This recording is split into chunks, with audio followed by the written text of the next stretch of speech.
Hindi mo siya... Ang bawat tao nakakapagsinungaling. Ikaw man, kapatid, siguro, hindi mo sasabihin sa akin, hindi ka pa nakakapagsinungaling mula nang maging tao ka. Pag sinabi mo yan, hindi na kita kakausapin. No? Pero kaya kita kinakausap para maintindihan mo ang katwiran sa Biblia. Ang mangangaral, pwedeng makapagsinungaling. Si Pedro, nagsinungaling eh. Sabi ng mga tao, hindi ba kasama ka rin ni Jesus na taga Nazaret? Sabi ni Pedro, hindi ko kilala yan. Eh di ba kasinungalingan niya? Oh, tinanong siya uli, ikaw, ipinakikilala ka ng iyong mga pananalita. Kasama ka rin yan. Hindi ko kilala yan. Tapos, mamayang konti, meron na naman nakakita. Ikaw, hindi ba ikaw Galileo rin? Kasama ka ni Jesus. Nagmura na si Pedro. Hindi ko kilala yan. Tumilaw kang manok. Ha? Ibig sabihin, nakapagsinungaling si Pedro.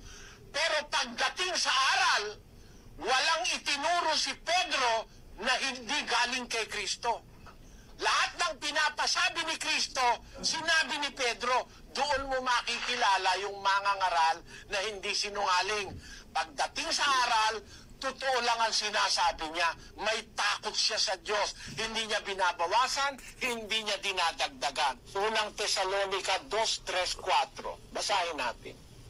Sapagkat ang aming iniaaral ay hindi sa kamalian, ni sa karunihan, ni sa pagdaraya, kundi kung paano kami minarapat ng... Hindi mo siya...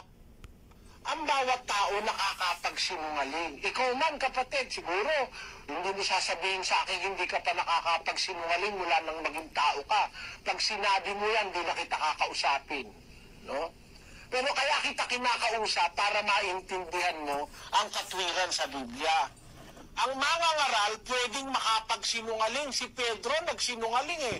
Sabi ng mga tao, hindi ba kasama ka rin ni Jesus na taga Nazaret? Sabi ni Pedro, hindi ko kilala yan. Eh di ba kasinungalingan niya?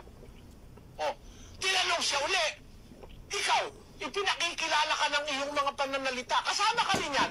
Hindi ko kilala yan. Tapos, mamayang konti, meron na naman nakakita. Ikaw, hindi ba ikaw Galileo rin? Kasama ka ni Jesus. Nagmura na si Pedro. Hindi ko kilala yan. Tumilaw kang manok. Ha? Ibig sabihin, nakapagsinungaling si Pedro. Pero pagdating sa aral, walang itinuro si Pedro na hindi galing kay Kristo. Lahat ng pinapasabi ni Kristo, sinabi ni Pedro, doon mo makikilala yung mangangaral na hindi sinungaling. Pagdating sa aral, totoo lang ang sinasabi niya. May takot siya sa Diyos. Hindi niya binabawasan, hindi niya dinadagdagan. Unang Tesalonica 2:3-4. Basahin natin. Sapagkat ang